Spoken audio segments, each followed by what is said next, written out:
कई सारे लोग मेरे से एक कॉमन सवाल पूछते हैं कि कुछ साधक अपनी सिद्धियों के बल पे हमारे बारे में सब कुछ कैसे जान लेते हैं, और फिर वो लोग इस प्रकार की सिद्धियां प्राप्त करने के लिए कुछ ऐसी गलत साधनाएं कर लेते हैं जिनके कारण उनकी आत्मा की दुर्गति हो जाती है।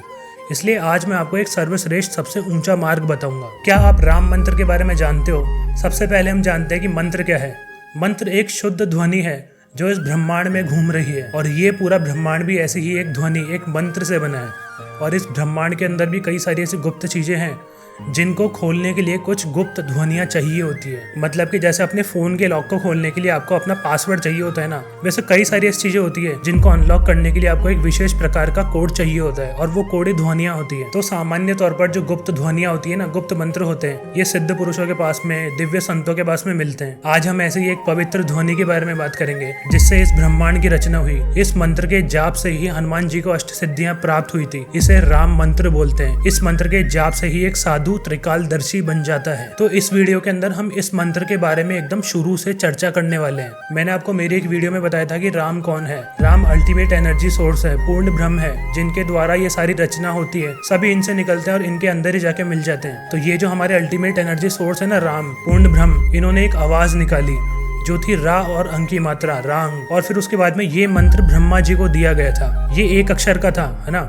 इसके बाद में ब्रह्मा जी ने जाके और बहुत तपस्या की, बहुत जाप किया इस एक अक्षर के मंत्र का। उसके बाद में क्या होता है कि जो अपनी सृष्टि है ना, इसकी रचना हो गई। मतलब कि ये एक अक्षर का जो मंत्र था ना, इसमें इतनी ताकत थी कि इसने हमारे सृष्टि को बना दिया। अब क्या हुआ कि सृष्टि की रचना हो चुकी थी, तो ब्रह्मा जी के पास में जो एक अंक का मंत्र था ना, रांग, उसको ब्रह्मा जी विष्णु जी को देते हैं। अब भगवान विष्णु क्या करते हैं कि उस एक अंक के मंत्र में एक और अंक जोड़ते हैं, फिर वो मंत्र 2 अंक का हो जाता है। और फिर उसके बाद में विष्णु जी उसका बहुत जाप करते हैं। फिर क्या होता है कि धीरे धीरे विष्णु जी के अंदर सृष्टि को संचालन करने की शक्ति आ जाती है।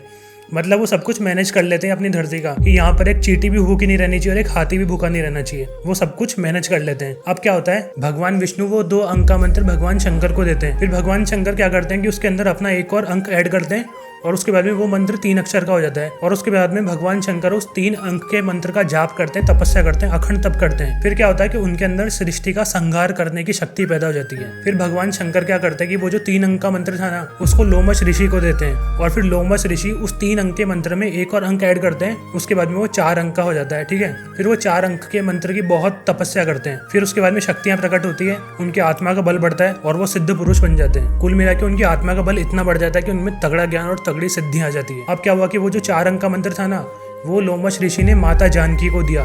फिर माता जानकी ने उसके अंदर एक और अंक ऐड करा, और वो मंत्र 5 अंक का हो गया। और फिर उन्होंने उस मंत्र का बहुत अखंड जाप किया। उसके बाद में माता जानकी को स्वयं नारायण प्रभु श्री राम की प्राप्ति हुई। फिर वो जो 5 अंक का मंत्र था ना माता जानकी के पास में, वो माता ने हनुमान जी को दिया था लंका में। फिर हनुमान जी के पास में जब वो 5 अंक का मंत्र आया, तो हनुमान जी ने उसके अंदर एक और अंक ऐड करा, फिर वो 6 अंक का हो गया। फिर हनुमान जी ने उसका बहुत जाप किया और वो अष्ट सिद्धियों के स्वामी बन गए। अब आप खुद ही देख लो कि हनुमान जी का प्रभाव कितना भयंकर है। उनकी आज भी तगड़े तरीके से पूजा होती है, सारे लोगों में उनकी जय जयकार होती है। फिर क्या होता है कि हनुमान जी ने वो 6 अंक का जो मंत्र था ना, वो तुलसीदास जी को दिया। तुलसीदास जी ने भी उसका बहुत जाप किया। उसके बाद में उनके पास में कथाएं प्रकट हुई, वो त्रिकालदर्शी बन गए, अनेक प्रकार का ज्ञान शक्तियां उनको प्राप्त हुई थी। फिर क्या होता है कि जो तुलसीदास जी के पास में 6 अंक का मंत्र था ना, उसके अंदर उन्होंने 1 अंक तो मिला लिया था, पर जब वो मंत्र मानव समाज के लिए दिया गया था ना, तो उन्होंने सोचा कि जो हनुमान जी के पास था ना 6 अंक का, वो ही ठीक है, 7 अंक वाला नहीं करेंगे, 6 अंक का ही आगे देंगे। तो उन्होंने वो जो 6 अंक का मंत्र था ना, वो एक संत को दिया। फिर उन संत के द्वारा ही उस मंत्र का प्रचार साधुओं में गुप्त रूप से हुआ। मतलब कि ये मंत्र आज भी बहुत गोपनीय है। ये जो 6 अंक का मंत्र है ना, इसके अंदर 7वां अंक मिसिंग है, और ये 7वां अंक क्या होता है, हमारी धरती का एक कोड वर्ड होता है जो कि दिव्य संतों के पास में होता है। जो भी साधक पूर्ण गति वाले राम मंत्र की साधना करता है ना, उसके अंदर ज्ञान प्रकट हो जाता है, सिद्धियां प्रकट हो जाती है। वो जिसके सर पे हाथ रखता है ना, उसका कल्याण हो जाता है। सारे देवी देवताओं की, हनुमान जी की कृपा उस साधक पे हो जाती है।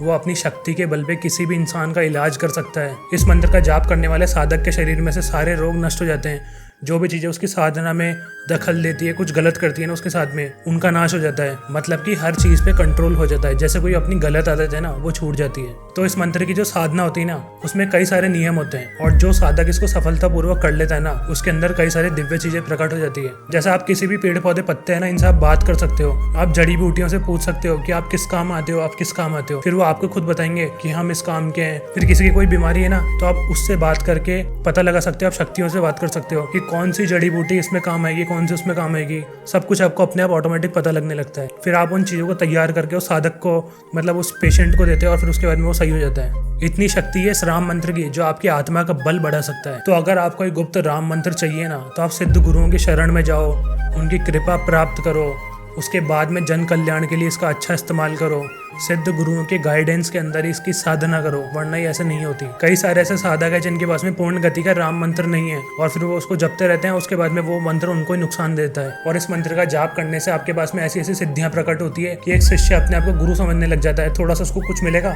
और वही सोचेगा कि मैं तो महान बन गया, ये बन गया, वो चेले बनाने लग जाएगा, शिष्य ही गुरु बन के बैठ जाता है। तो ऐसा कभी नहीं करना चाहिए, ठीक है। जितना हो सके ना उतना दास बन के रहो, सीखने की कोशिश करो। दो चीजें आते हैं, सिखाने की कोशिश मत करो। छोटी मोटी सिद्धियां प्रकट होने से अभिमान मत करो, पतन हो जाता है। कई साल पहले की बात है, एक महात्मा हुए थे, उन्होंने इतनी तगड़ी तपस्या की थी, अपने आप को इतने तगड़े कष्टों में डाला था कि स्वयं भगवान की दृष्टि उन पर पड़ी थी।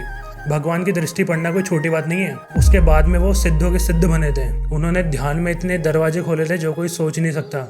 वो थे गुरुओं के गुरु, गुरु गोरखनाथ जी। जितने भी मंत्र है ना, उनके एंड में यही आता है, गुरु गोरखनाथ हनुमत महावीर की दुआई है। कभी टाइम मिले ना तो इनके बारे में थोड़ा सा पढ़ना। मैंने आपको पिछली वीडियो में एक बात बताई थी कि पानी से पतला होता है ज्ञान, और ज्ञान का गुरु कौन है ये मैंने पूछा था, पर किसी ने मेरे को इसका जवाब नहीं दिया। तो मैं आपको बताता हूँ कि ज्ञान का गुरु कौन है। तो आपको अगर कुछ भी चीज़ सीखनी है ना, उसके लिए आपको 10 जगह ठोकरें खानी पड़ती है। यही है ज्ञान का गुरु। आपको इधर उधर भटकना पड़ता है, संतों के शरण में जाना पड़ता है, आपको बोलना पड़ता है कि मुझे ये सीखना है, मुझे वो सीखना है। आपको अपने अंदर के भाव दिखाने पड़ते हैं, फिर वो आपको थोड़ा बहुत बताएंगे। आप इधर जाओगे, आप उधर जाओगे, फिर आप उन सब चीज़ों को सीख के उनको आपस में कनेक्ट करो। फिर आप कहीं पे गए, आपके ऊपर किसी की कृपा हो गई, फिर आपको थोड़ा और प्राप्त हुआ। तो ऐसे ही चीज़ें मिलती है। तो यही है ज्ञान का गुरु। आप ठोकरे खाओ, सीखो, जाओ तो सही, सब कुछ मिलता है। घूमते घूमते कई बार सिद्धों से टकरा जाओगे ना और उनकी कृपा हो गई तो आपका कल्याण हो जाएगा, सब कुछ आ जाएगा। तो ये थी ध्वनि की ताकत, उस मंत्र की ताकत जो सृष्टि की रचना भी कर देती है। और ऐसे ही हर आत्मा की एक ध्वनि भी होती है। जैसे आपको कुछ भी चाहिए ना, वो चीज़ एक पर्टिकुलर ध्वनि पे ऑपरेट करती है, और आपकी ध्वनि यहाँ पे, उसकी ध्वनि वहाँ पे। तो आपको वो प्राप्त करना है ना, तो आपकी अपनी ध्वनि को बढ़ाना पड़ता है, मतलब उसके जैसा उस लेवल पे आना पड़ता है। उसके लिए ही कर्म आपको करने पड़ते हैं, मेहनत करनी पड़ती है। इसलिए बोलते हैं कर्म प्रधान है। अगर आप कर्म करते जाओगे ना तो आपकी ध्वनि उसके लेवल पे आती जाएगी और तरंग से तरंग मिली और आपको वो चीज़ यूँ मिल जाती है। तो आप किसी एग्जाम की तैयारी कर रहे हो ना, आप बस लगे पड़े उसके अंदर, तो फिर वो ऐसे ही ध्वनियाँ बराबर होती है, मैच करती है। जब वो मैच करती है ना तो सीन बन जाता है आपका। तो ऐसा कुछ ही सिस्टम काम करता है। आज की वीडियो को यहीं पर समाप्त करते हैं। और अगर आपको वीडियो पसंद आई है तो प्लीज़ कमेंट करना, क्योंकि आप कमेंट करोगे ना तो मेरे को ये पता चलेगा कि यार वीडियो को कौन कौन देखता है, कौन पसंद करता है। तो ये चीज़ आप प्लीज़ ज़रूर करा करो, ठीक है। आते हैं, फिर मिलते हैं। धन्यवाद।